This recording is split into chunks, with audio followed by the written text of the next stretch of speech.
Hi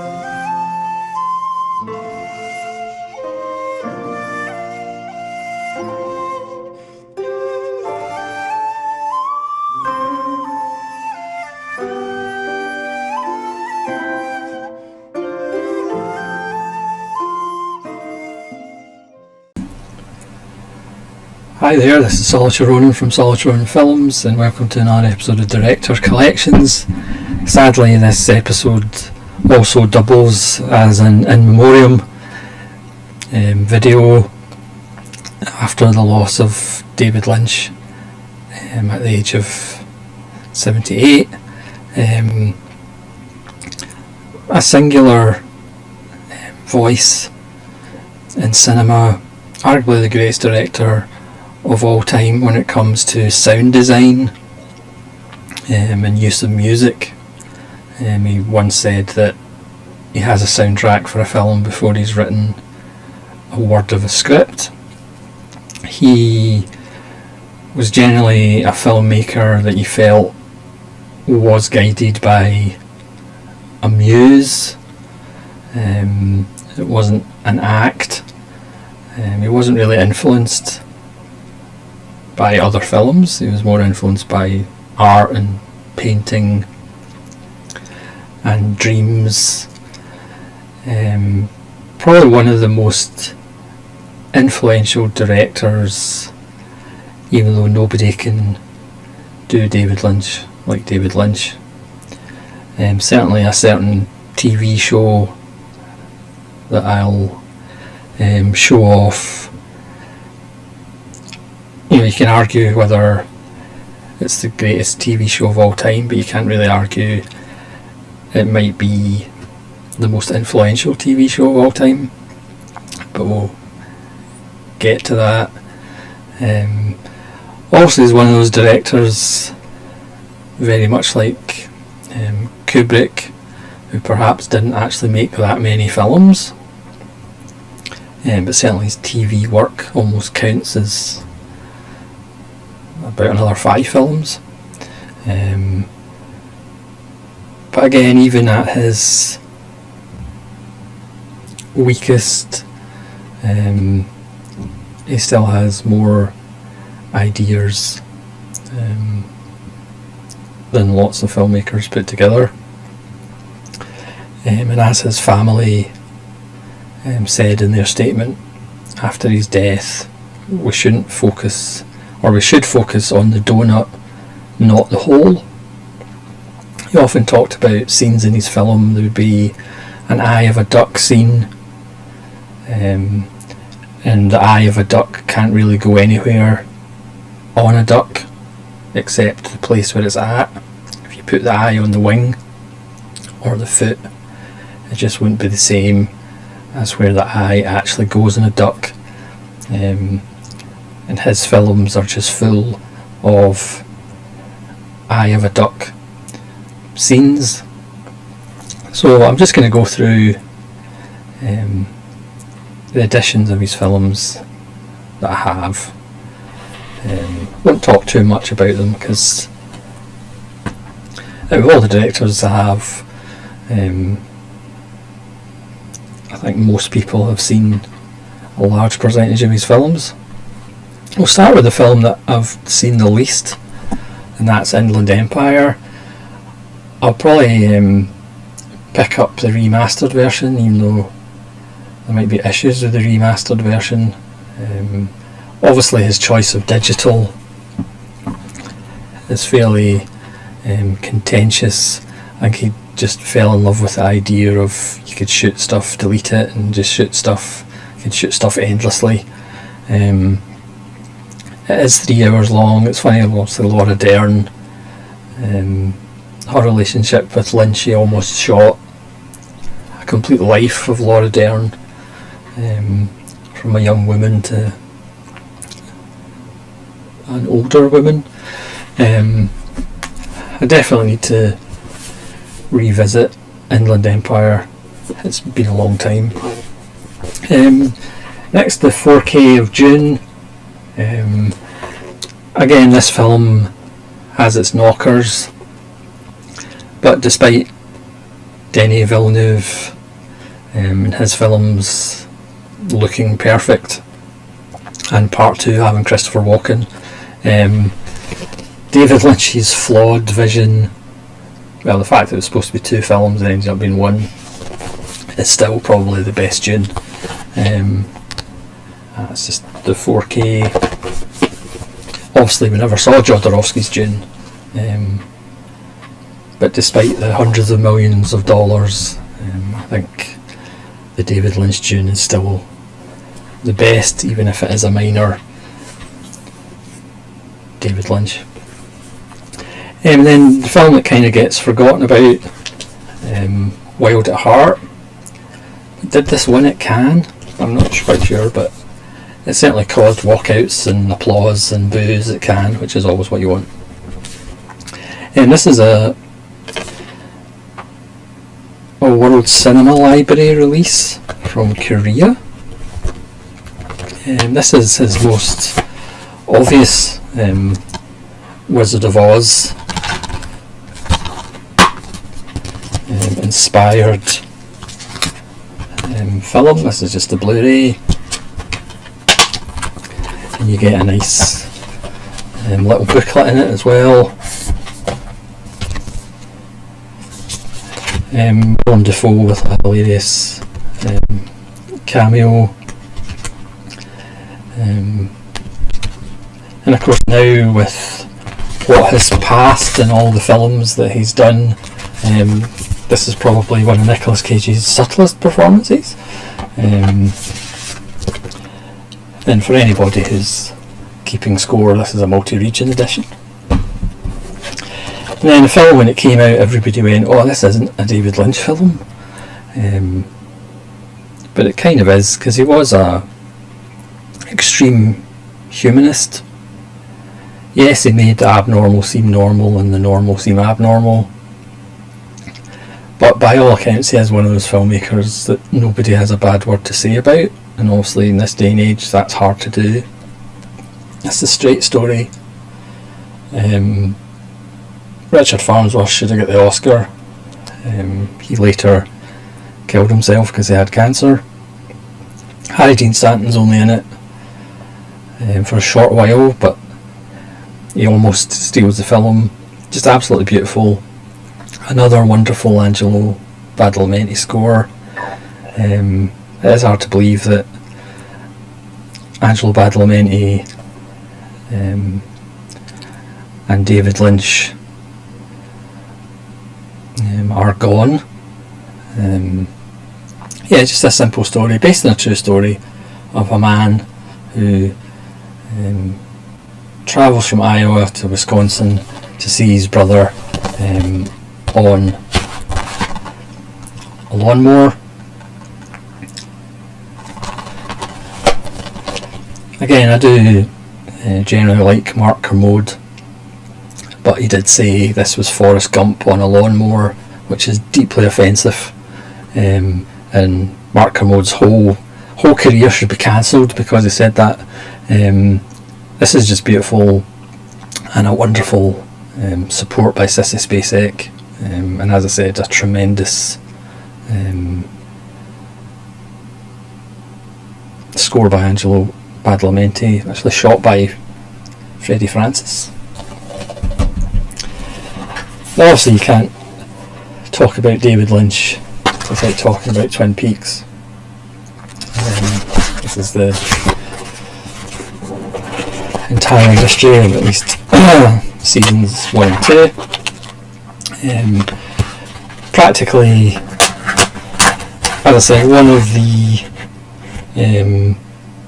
most influential TV shows of all time. I mean, how many TV shows and films were then full of a small town with quirky characters, and the town has dark secrets, even though none of the secrets were quite as dark as Twin Peaks.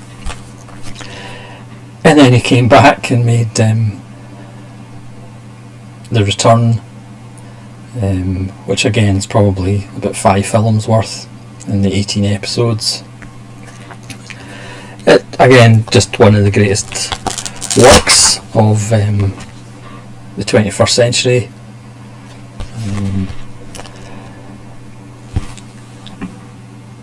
It did kind of, not fan service, but it did callbacks really well.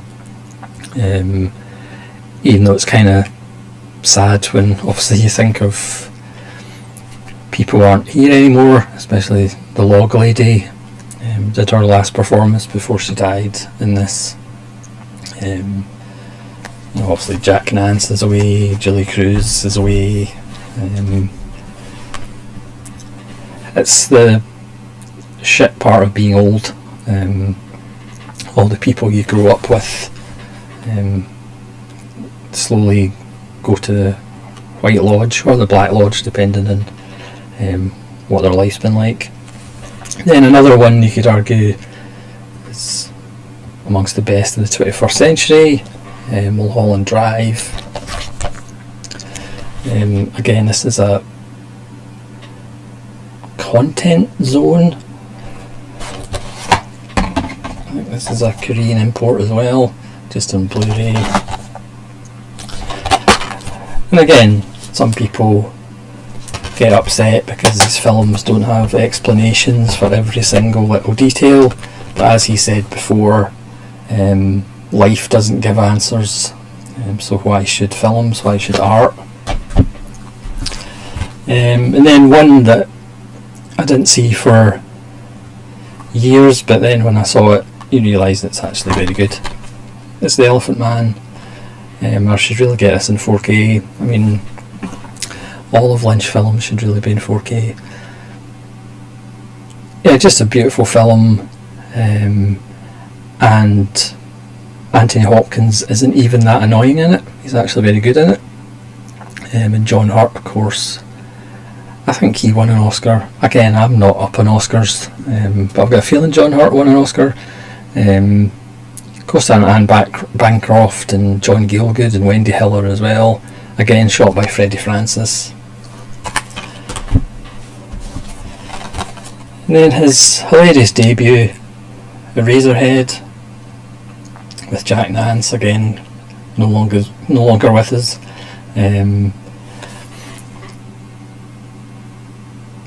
Again, is there explanations? No, but wonderful atmospherics, again sound design.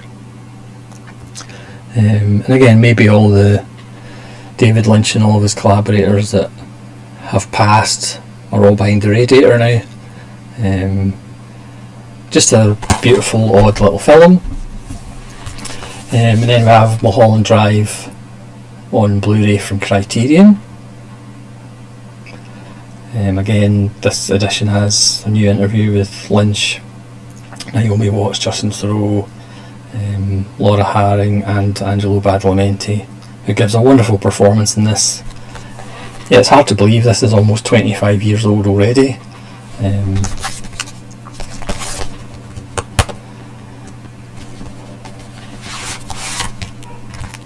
Oh, there's a key. I'm sure that blue key has no importance in the film whatsoever. Then arguably my favourite, but it does kind of change a lot, Twin Peaks Fire Walk with Me. I actually saw this in the cinema when it came out. This almost killed his career for a while. Critics really didn't like it, even though they just didn't understand it. And lots of people who liked the kind of soap opera, kind of glossy elements to Twin Peaks, the TV show, thought they were going to get that in the cinema, and were horrified and shocked when they actually saw David Lynch without the constraints of television. Yeah, just a straight up masterpiece. It does kind of throw you for a loop at the start, as we have a little prelude with Chris Isaac.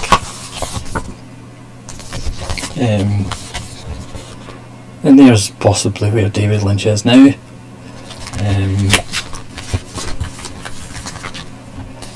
Yeah, one of the most horrifying non-horror films, even though I guess you could call it a horror film as well. Fire Walk with Me, and again that's getting to the point where it's 35 years old in a couple of years. Again, Lost Highway, this is also available in 4K, which I'll have to pick up. This is the Criterion Blu-ray. Again, I've argued before that the first 45-50 minutes of this might be the best of Lynch's career.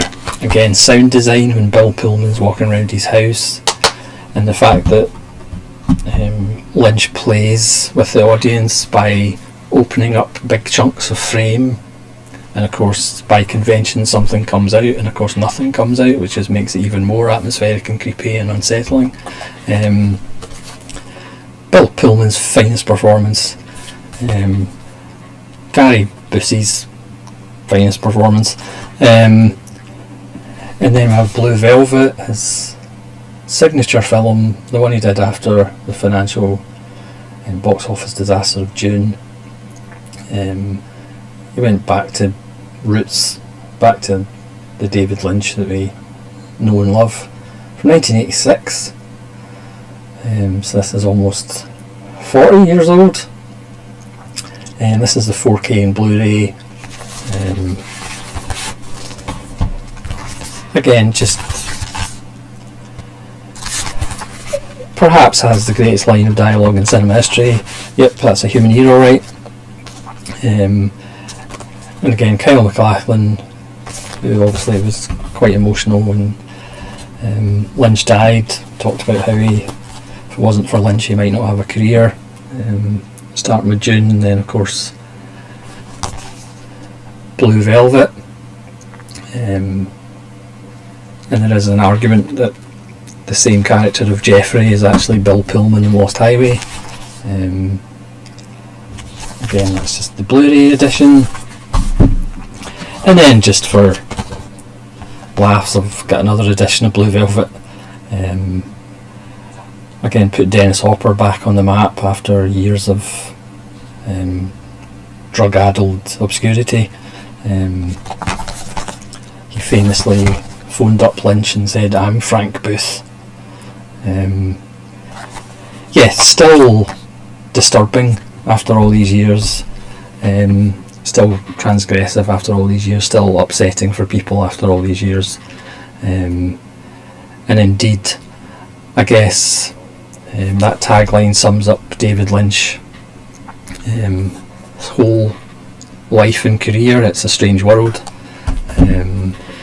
Lynch, who was a writer, director, painter, weatherman, actor. Some of his performances are sublime as well. Again, people, or not very good critics, kind of throw the word visionary around, which is overused as well as genius and masterpiece. But David Lynch was a true visionary. There'll never be anybody like David Lynch. And again, I think his influence is a little bit understated, even though nobody could actually out-Lynch Lynch. And again, he seemed like a really nice guy, a really genuine guy. And in this world of utter shits, it's always sad when a classy, genuine human being leaves us. And sadly, from David Lynch, the word is silencio. So thanks very much for watching this rather subdued version of Director Collection. I was going to do Lynch at some point, but I was toing and froing and doing a David Lynch video because obviously it's been nice to see so many posts about David Lynch, even though I can't remember what country it was, but somebody said that the news in their country hadn't even reported it. Yeah, people who got him absolutely loved him, and people who didn't get him, it's their loss. So thanks very much for watching. Please let me know what your favourite David Lynch film is. I know that's quite hard to say. and hopefully join me again for more episodes of my director collections, and hopefully no more episodes of In Memoriam.